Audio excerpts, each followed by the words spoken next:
माँ के आँचल और मायके में जो सुकून है ना, वो पूरी दुनिया में ढूंढने से भी नहीं मिलेगी। कल मैं अपने मायके गई थी। माँ का घर ऐसी जगह पर बना है, चारों तरफ पेड़ पौधे, खेत, चारों तरफ जिधर भी नज़र जाती हैं हरियाली ही हरियाली नज़र आती है। घर के अंदर भी इतने सारे फल फूल और सब्जियों के पौधे लगे हैं, देखकर तो मन एकदम खुश हो जाता है। जैसे घर पूरी तरह से प्रकृति की गोद में बसा हुआ है। यहाँ सुबह किसी दूध वाले के भोंपू या किसी वाहन के हॉर्न से नहीं, बल्कि चिड़ियों और मोर की चहचहाहट से होती है। यहाँ आने के बाद जो सुकून मिलता है ना, फिर वापस जाने का तो दिल ही नहीं करता। लेकिन क्या करें, जाना तो पड़ेगा ही। जिम्मेदारियों से इतने बंधे हुए हैं। यहाँ हर पौधा अपनी कहानी कहता है।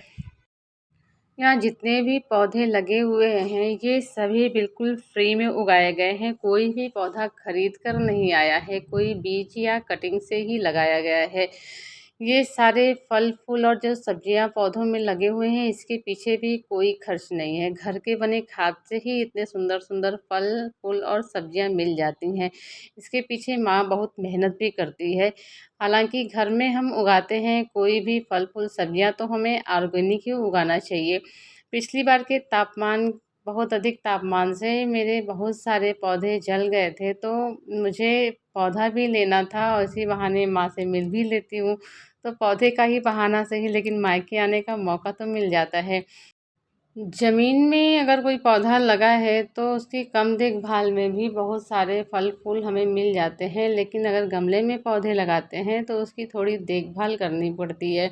लेकिन माँ के तो ज़मीन के पौधे तो बहुत स्वस्थ थे ही, बहुत सारे फूल दे रहे थे। इस पौधे में बहुत सारा फूल खिलता है। सुबह माँ बहुत सारे फूल तोड़ के भगवान को चढ़ा भी देती है।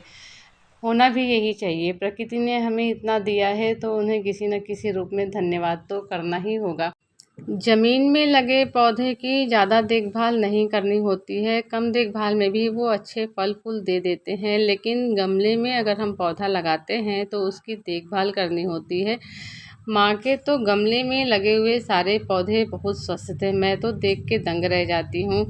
ये सारे पौधे समय से फल फूल देते हैं। मन तो करता है कि सारे पौधों को उठा ले जाऊँ, लेकिन नहीं ले जाऊँगी। जितना ले जाना रहता है ले ही जाती हूँ, लेकिन सभी पौधों को ले जाऊँगी तो यहाँ की रौनक ही ख़त्म हो जाएगी। और माँ पूजा करती है तो ये फूल भगवान को भी चढ़ाती है। शायद कहीं न कहीं भगवान का आशीर्वाद भी है, कितने सुंदर सुंदर फूल खिल भी जाते हैं। सबसे अधिक इस बात की शुक्रगुजार होती हूँ कि माँ इतने सारे पेड़ पौधे लगाने का जो अनुभव है वो अपने बच्चों को भी सिखाई है। हम सभी को मिट्टी से जोड़ के, प्रकृति से जोड़ के रखी है। हम लोगों को मिट्टी से और प्रकृति से जो लगाव है, मेहनत तो हम लोग भी करते हैं। शायद हम माँ से ही सीख पाए हैं ये सारी चीज़ें। सारे पौधों को मैं देख रही थी तो अचानक से मेरी नज़र अपराजिता के पौधे पर गई, जिसकी ग्रोथ बहुत अच्छी थी। एक छोटे से गमले में लगा हुआ पौधा पूरी तरह से स्वस्थ था और फूल भी दे रहा था। फूल सुबह तोड़कर माँ चढ़ा दी थी पूजा में। अभी मैं देख रही थी कि पौधा कितनी ऊपर तक गया है, तो अचानक से मेरी नज़र उसमें बनाई हुई चिड़िया के घोंसले पर गई। मन बहुत खुश हो गया। माँ कह रही थी ये कई दिनों से यहाँ घोंसला बना रही है, तो खिड़की खोलने बंद करने में दिक्कत हो रही थी, तो मैं खिड़की को खुला ही छोड़ती हूँ ताकि उसे कोई परेशानी ना हो। शायद इसे भी ये जिम्मेदारी विरासत में ही मिली है। अपने बच्चों के लिए आशियाना बना रही है, उन्हें सुरक्षा प्रदान करने के लिए।